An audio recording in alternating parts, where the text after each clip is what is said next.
Hello all of you. Right now I am going to discuss about most important topic that is cellular respiration. लेकिन इससे पहले मैंने एक छोटा सा वीडियो क्लिप बनाया था जो कि रिलेटेड है आपका ब्रीदिंग और रिस्पिरेशन से। तो यही जानना पहले बहुत ज़रूरी होता है कि ब्रीदिंग क्या और रिस्पिरेशन क्या। तो ध्यान देना बच्चे, मैं एक बार फिर से रिपीट कर रही हूँ। ब्रीदिंग का मतलब होता है एक्सचेंजेज ऑफ गैसेज, ऑक्सीजन का लेना, CO2 को रिलीज़ करना। लेकिन ये जो रिस्पिरेशन है ना, जहाँ मैंने लिखा है सेलुलर रिस्पिरेशन, ये आपके सेल के अंदर होगा, ठीक है, आपके बॉडी के अंदर होगा। और होने के बाद क्या करेगा कि फाइनली आपको एनर्जी प्रोवाइड कराएगा, and that energy it is in the form of ATP। तो right now we have to discuss about that word that it is called word cellular respiration. लेकिन सेलुलर रिस्पिरेशन स्टार्ट करने से पहले मैं आपको कुछ बता दूं, क्योंकि आपका जितना लाइफ प्रोसेस का जो टर्म्स है ना, सब एक दूसरे से इंटर रिलेटेड है। तो इससे पहले मैंने पढ़ा था ह्यूमन डाइजेस्टिव सिस्टम कि जो हमारा फूड है वो डाइजेस्ट हो गया, फाइनली क्या हो गया कि एब्जॉर्ब हो गया हमारा स्मॉल इंटेस्टाइन में, और फाइनली वो ब्लड के साथ क्या हो गया, मिक्सअप होके वो सप्लाई के लिए गया। तो सप्लाई के लिए कहाँ गया, वो उसकी ज़रूरत कहाँ है, तो उसकी ज़रूरत आपके सेल के अंदर है, ठीक है। तो जहाँ जहाँ सेल को एनर्जी की ज़रूरत है ना, वो ब्लड के साथ जो आपका एब्जॉर्ब फूड है वो वहाँ पे क्या होगा कि आपका एसिमिलेट होगा, ठीक है। फाइनली जैसे वो सेल के अंदर जाएगा ना, अब सेल क्या करेगा कि अपना फंक्शन जो है वो परफॉर्म करेगा। सवाल ये कि कैसे वो फंक्शन को परफॉर्म करेगा, ध्यान से सुनना बच्चा। So first thing it is said कि जैसे वो सेल के अंदर जाएगा ना, तो जो आपका न्यूट्रिएंट्स है, सपोज करो ना कि हम लोग बात करते हैं ग्लूकोज की, ठीक है, जो आपका न्यूट्रिशन है, जो आपका कार्बोहाइड्रेट था वो फाइनली क्या है, ग्लूकोज में कन्वर्ट हो चुका, ठीक है। अब वो ग्लूकोज का जो यूटिलाइजेशन है, ठीक है, वो कैसे करेगा सेल। तो इम्पॉर्टेंट सवाल ये कि अगर उसको यूटिलाइजेशन करना है तो क्या क्या तरीका, क्या क्या प्रोसेसेस है जिसके थ्रू जो है वो सेल आपका वो उसको यूटिलाइज करेगा। तो whatever the utilization of that nutrients okay inside of that cell, that it is called the internal respiration.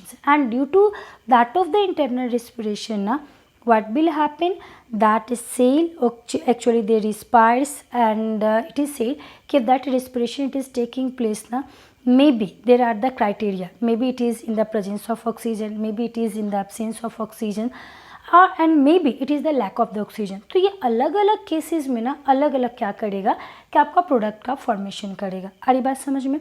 तो याद रखना कि जो कुछ भी आपका जो डाइजेस्ट है, जो आपका एब्जॉर्ब जो फूड था, एब्जॉर्ब फूड की हम लोग बात कर रहे हैं कि जो आपका एब्जॉर्ब फूड था, ठीक है, एब्जॉर्ब फूड जो आपके ब्लड में मिक्स हो गया, ठीक है, फाइनली कहाँ पहुँच रहा है, ये पहुँच रहा है ये किसके पास, सेल के पास। तो ये सेल में आया। अब सेल क्या करेगा कि इसको यूटिलाइज कराएगा। तो यूटिलाइज का मतलब क्या है कि सेल के अंदर क्या होगा, आपका रिस्पिरेशन। फाइनली ये क्या करेगा कि ये एनर्जी में इसको चेंज कराएगा, और एनर्जी भी क्या, ये आपका क्या है, ATP एनर्जी। क्लियर। अब प्रोसेस हम लोग को देखना है कि इसके पीछे का जो प्रोसेस है वो कैसे होगा। देखो ध्यान से बच्चा, हमने जो बात किया ना वो ये बात किया कि मान लेते हैं कि जो न्यूट्रिशन है ना that it is in the form of क्या, ग्लूकोज। ओके, सो अगर ये ग्लूकोज की फॉर्म में है तो ग्लूकोज कैसे सेल के अंदर एनर्जी को प्रोवाइड कराएगा। तो यहाँ जो ग्लूकोज है वो ब्रेक डाउन के लिए जाएगा। ये चीज़ तो आप दिमाग में रख लो कि ग्लूकोज जो है, जो हमारा न्यूट्रिएंट्स जो ब्लड में गया वो क्या है, मान लेते हैं कि ग्लूकोज है, ठीक है। तो अगर आपका ये ग्लूकोज है, ख्याल रहे, अगर ये क्या है आपका, अगर ये आपका ग्लूकोज है तो ग्लूकोज क्या होगा, ये ब्रेक डाउन कराएगा। और ग्लूकोज जो ब्रेक डाउन कराएगा तो किस तरह से कराएगा, ध्यान से, ग्लूकोज, ठीक है। तो ये ग्लूकोज जो है ना, सबसे इंपॉर्टेंट चीज़ क्या है कि जब भी ब्रेक डाउन कराएगा तो पहले ये ब्रेक डाउन होता है आपका साइटोप्लाज्म में, ख्याल रहे, साइटोप्लाज्म में, ठीक। साइटोप्लाज्म में जैसे ही ब्रेक डाउन होता है तो ये आपको रिलीज़ करता है क्या, पायरुबिक एसिड, पायरुबिक एसिड, जिसको हम लोग कहते हैं या पायरुवेट भी कह सकते हो, पायरुवेट, ओके, पायरुबिक एसिड और क्या है ये, पायरुवेट। तो ग्लूकोज जो है ना आपका, ये आपका 6 कार्बन वाला जो है आपका एक मॉलिक्यूल से, ये जो है C6H12O6 है। गौर से समझना, ग्लूकोज के अंदर 6 कार्बन है, टोटल 6 कार्बन। लेकिन जैसे ही ये आपका जाता है फर्दर प्रोसेस के लिए, आपका साइटोप्लाज्म में जाता है और ये पायरुबिक एसिड या यूँ बोलो कि जो पायरुवेट को रिलीज़ करता है, तो ये जो नंबर ऑफ जो कार्बन जो 6 है ना, अब ये सीधे क्या हो जाएगा, ये हाफ हो जाता है और ये हो जाता है C3H4O3, ठीक है। ये चीज़ आप याद रखोगे, what is the number, that it is the C3H4 O3. Okay, so this is the formula of your pyruvic acid. तो देखो ना यहाँ 6 कार्बन, अब फाइनली जो ये दे रहा है कितने कार्बन दे रहे हैं, 3 कार्बन. तो यही आपका जो है ये प्रोसेस अब क्या होगा, स्टेप टू स्टेप चलेगा. ठीक है, तो पहला चीज़ क्या, ग्लूकोज जो है साइटोप्लाज्म में गया, किस चीज़ में चेंज हो रहा है हमारा, पायरुविक एसिड में. और इस प्रोसेस को पता है क्या बोला जाता है, that it is called the glycolysis. What it is called, it is called your glycolysis. So remember that it is called what, it is called the glycolysis. Okay, so here if you want to write, you can write that process is called your glycolysis. So here I am writing that it is called what, it is called glycolysis. Okay, so what is this glycolysis, you will say that breakdown of glucose into pyruvic acid in absence. Okay, so here you will say that na कि there is the absence. Always remember that glucose अगर pyruvic acid में change करता है in cytoplasm तो उस process को तो glycolysis कहा जाता है. लेकिन यहाँ पे है absence ऑफ ऑक्सीजन, यहाँ ऑक्सीजन आपका नहीं है. ठीक है, ये चीज़ आपको दिमाग में रखना होगा. here there is absence of what, here there is the absence of oxygen. Okay, here there is absence of oxygen. So remember these things कि यहाँ पे ऑक्सीजन नहीं होगा. फाइनली ग्लूकोज क्या होगा, साइटोप्लाज्म के अंदर जाने के बाद ये क्या करेगा, डायरेक्टली पायरुविक एसिड में चेंज करेगा. इन अब्सेंस, मैं यहाँ लिख दूँ इन absence of oxygen, finally change हो गया. And that process is called what, it is called glycolysis. That process is called glycolysis. तो ये चीज़ तो आपको दिमाग में पहला चीज़ रखना होगा. अब देखो होता क्या है ना कि अब ये डिपेंड करता है इस पायरुविक एसिड पे कि अब ये जाता कहाँ है. ठीक है, मतलब इसको किसकी ज़रूरत है. मान लो कभी कभी क्या होता है कि अगर ये पायरुविक एसिड इसको अगर ऑक्सीजन मिल गया, ठीक है, तो ये फर्दर क्या होगा कि ये जो आपका सेल ऑर्गेनेज है उसके पास में जाएगा, मीन्स बोले तो माइटोकॉन्ड्रिया में जाएगा. तो अगर मैं आपको ये बोलूँ कि अब ये पायरुविक एसिड को ना हमने क्या किया कि ऑक्सीजन सप्लाई किया. ठीक है, मेरी बात को समझना. अब ना इसको दिया जा रहा है ऑक्सीजन. ठीक है, इसको सप्लाई किया जा रहा है, मैं यहाँ लिख रही हूँ, इसको जो है सप्लाई किया जा रहा है ऑक्सीजन. पता है जैसे इसको ऑक्सीजन मिलेगा ना ये क्या होता है, सीधे जंप मारता है माइटोकॉन्ड्रिया में, माइटोकॉन्ड्रिया. ठीक है, और जैसे ये माइटोकॉन्ड्रिया में जंप मारता है ना तो ये क्या करता है कि एक चेन ऑफ रिएक्शन को प्रोसीड कराता है. चेन ऑफ रिएक्शन जो यहाँ पे ये प्रोसीड कराता है ना, that it is called the Krebs cycle. What it is called, it is called Krebs cycle. याद रखना.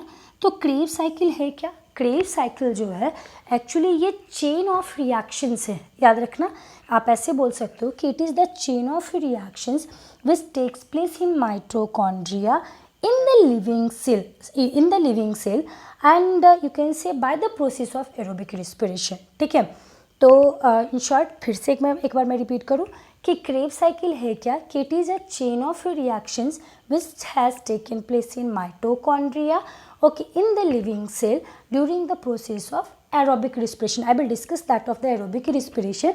लेकिन फिलहाल आप इतना जान लो कि ये जो क्रेब साइकिल है ना ये एरोबिक रिस्पिरेशन में टेक प्लेस करता है, मतलब इन प्रेजेंस ऑफ ऑक्सीजन. ठीक है, तो यहाँ पे हमने क्या क्या चीज़ डिस्कस किया, एक बार मैं फिर से डिस्कस कर दूँ कि जो हमारा न्यूट्रिएंट्स है अगर ग्लूकोज को कंटेन कर रहा है जिसका फॉर्मूला क्या है C6H12O6, तो पहला चीज़ क्या है कि ये खुद को ब्रेक डाउन के लिए लेके जाएगा. लेकिन जो इसका ब्रेक डाउन होगा ना वो इन एब्सेंस ऑफ क्या, ऑक्सीजन, जो कि किस में होगा, साइटोप्लाज्म में. फाइनली क्या कि ये कन्वर्ट करेगा ग्लूकोज पायरुविक एसिड या जिसको हम लोग पायरुवेट बोले, जहाँ ये 6 कार्बन वाला जो आपका एक मॉलिक्यूल है वो सीधे क्या होगा 3 कार्बन ऑफ मॉलिक्यूल्स में चेंज होगा, जिसको हम लोग क्या कहेंगे, पायरुविक एसिड और पायरुवेट. ठीक है, अब ये डिपेंड करेगा पायरुविक एसिड में कि पायरुविक एसिड पे कि अब ये इसके पास प्रेजेंस ऑफ ऑक्सीजन है, अब्सेंस ऑफ ऑक्सीजन है, लैक ऑफ ऑक्सीजन है, उसके अकॉर्डिंग क्या करता है ये अपने प्रोडक्ट का फॉर्मेशन करता है. मान लिया कभी इसको मैंने क्या किया, ऑक्सीजन सप्लाई किया, तो जैसे ही इसको ऑक्सीजन मिलेगा ना ये सीधे जंप मार के कहाँ पहुँच जाएगा, माइटोकॉन्ड्रिया के पास. और जैसे ये माइटोकॉन्ड्रिया में जाएगा ये चेन ऑफ रिएक्शन को शो करता है जिसको बोला क्या जाता है, क्रेब साइकिल. तो याद रखना क्रेब साइकिल क्या है, आप बोलोगे chain of reaction, chain of reactions taking place in mitochondria of living cell during aerobic respiration. Okay, during aerobic respiration. तो ये चीज़ है ना, आपको दिमाग में रखना होगा कि क्रेब साइकिल है क्या और इस केस में क्या होगा. अब देखो, एक छोटा सा मैं बता दूं कि अगर ये क्रेब साइकिल में जाएगा ना, तो ये माइटोकॉन्ड्रिया में ये जो पायरोबिक एसिड है ये क्या करेगा, अब अपने आप को पूरा का पूरा ब्रेक डाउन करेगा. अब फाइनली ये जो जिस चीज़ में चेंज होगा ना, that is your carbon dioxide and you can say water, and finally it is used to release energy, and that energy it is in the form of what? ATP energy. So remember that in the mitochondria it is taking place, and what will be the product? That it is CO2, H2O, and finally it is used to release ATP energy, and that it is called the Krebs cycle. लेकिन अगर मैं बात करूं कि अगर इसको, ठीक है, अगर ऑक्सीजन नहीं मिले, अब्सेंस ऑफ अगर ऑक्सीजन हो, तो उस कंडीशन में ये क्या करेगा. तो आपने सुना होगा इसके बारे में कि जैसे फर्मेंटेशन प्रोसेस होता है जिसमें हम लोग मतलब वो डो तैयार करते हैं जैसे इडली बनाने के लिए, या बेकरी का कोई भी चीज़ें होती है ना, तो वहाँ पे फर्मेंटेशन प्रोसेस होता है. तो उस कंडीशन में क्या होता है कि यहाँ पे सीधे ऑक्सीजन को कट किया जाता है. ठीक है, मतलब आप यूँ बोलो कि वहाँ पे एनारोबिक रेस्पिरेशन होता है. और इसका बेस्ट एग्जांपल अगर देखना है तो मैंने आपको बोला ही, जैसे कि जो भी हम लोग इडली बनाते हैं, बेकरी ब्रेड्स वगैरह जो भी कुछ बनता है, वहाँ पे फर्मेंटेशन के केस में आपको अब्सेंस ऑफ ऑक्सीजन का जो केस है, जिसमें पायरोबिक जो कन्वर्ट होता है वो फाइनली आपका डायरेक्टली CO2 में कन्वर्ट होता है, and water you can say, and releasing very less amount of what? Energy. Sorry, that it is used to convert ethanol, okay, and that it is the CO2, and what it is? Energy, very less energy it is used to produce. So sorry, by mistake I had told. तो अब मैं यहाँ पे इसके बारे में मैं लिख दूँ, अगर से अगर इसको अगर मान लो कि अगर अब्सेंस, अगर ऑक्सीजन की कमी अगर हो गई, ठीक है, पायरोबिक एसिड को, तो ये पता है ये जंप नहीं मारेगा माइटोकॉन्ड्रिया में, अभी भी ये साइटोप्लाज्म से साइटोप्लाज्म ही रहेगा. ये दिमाग में आप रखना, जो हमने यहाँ पे लिखा था ना कि जो हमारा ग्लूकोज है ये कहाँ है? साइटोप्लाज्म में. तो ये साइटोप्लाज्म में ही रहेगा. ठीक है, साइटोप्लाज्म ही क्या करेगा कि अपने रिएक्शन को प्रोसीड कराएगा अब्सेंस ऑफ ऑक्सीजन में, एंड फाइनल जो प्रोडक्ट देगा वो क्या देगा? आपका ethanol plus CO2 plus very less energy, बहुत कम ATP एनर्जी को ये क्या करेगा? रिलीज़ करेगा. ये आप दिमाग में रखना, इन एब्सेंस ऑफ ऑक्सीजन. तो हमने दो केस को भी डिस्कस किया. एक, अगर ऑक्सीजन मिल जाएगा माइटोकॉन्ड्रिया में जंप मारेगा, फाइनल प्रोडक्ट क्या देगा? CO2, H2O और ATP एनर्जी. लेकिन अगर ऑक्सीजन की कमी अगर रही, एब्सेंस ऑफ ऑक्सीजन रहा, तो ये क्या देगा? आपका इथेनॉल, CO2 और क्या देगा? वेरी लेस ATP एनर्जी, बहुत कम. ठीक है, ये एनर्जी को प्रोवाइड करता है. And one more important case that it is the lack of oxygen. मान लिया कि इसको जो है ऑक्सीजन की कमी रही, मिल रहा है लेकिन थोड़ी कम मिल रही है. ठीक है, अगर लैक मिला ना, लैक ऑफ ऑक्सीजन, ठीक है, तो ये टेक प्लेस करेगा आपके मसल सेल्स में. और जैसे हम लोग को देखे हो ना कि कभी कभी क्रैम्प वगैरह आ जाता है, या अगर हैवी एक्सरसाइज कर लेते तो पूरा जहाँ तहाँ पूरे पैर में, हाथ में दर्द होना शुरू हो जाता है. तो इसके पीछे वजह क्या है? यही आपका एनारोबिक रेस्पिरेशन. मैं डिस्कस करूँगी एरोबिक रेस्पिरेशन क्या, एनारोबिक, क्योंकि मैंने स्टार्ट ही कर दिया सेलुलर रेस्पिरेशन से, तो ये सारे टर्म्स लाजमी है आना.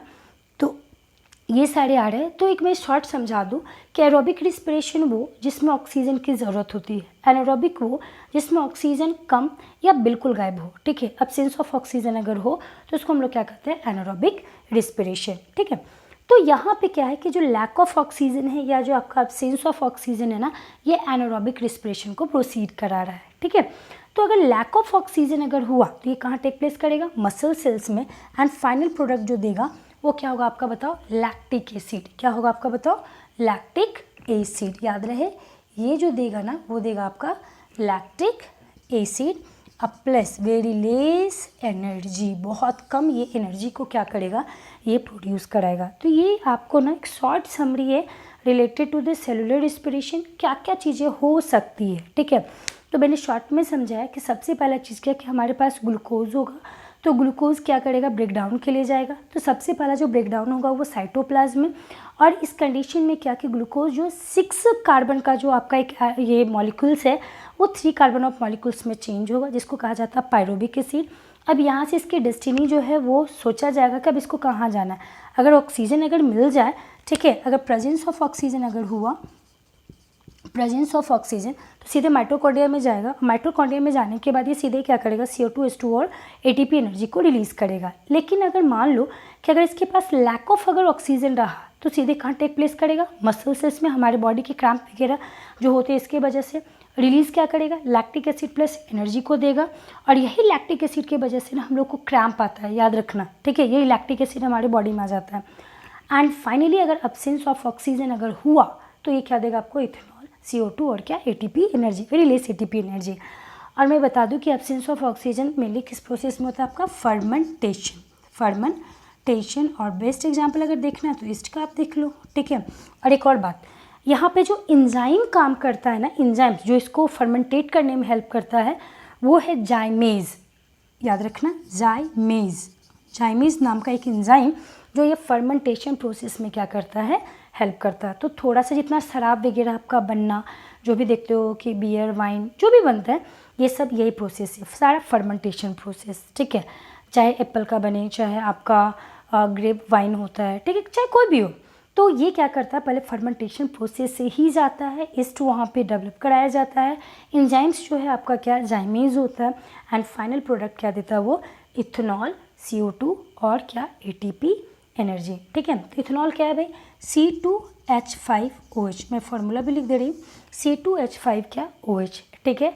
तो ये चीज़ें आपको याद रखना होगा कि ये जो है एक शॉर्ट समरी आपका सेलुलर रिस्पिरेशन से कि क्या क्या चीज़ें हो सकता है, ठीक है। अगर प्रेजेंस ऑफ ऑक्सीजन रहा तो, एब्सेंस ऑफ ऑक्सीजन रहा तो, और लैक ऑफ ऑक्सीजन अगर रहा तो हमारा क्या क्या प्रोडक्ट हो सकता है। Thank you.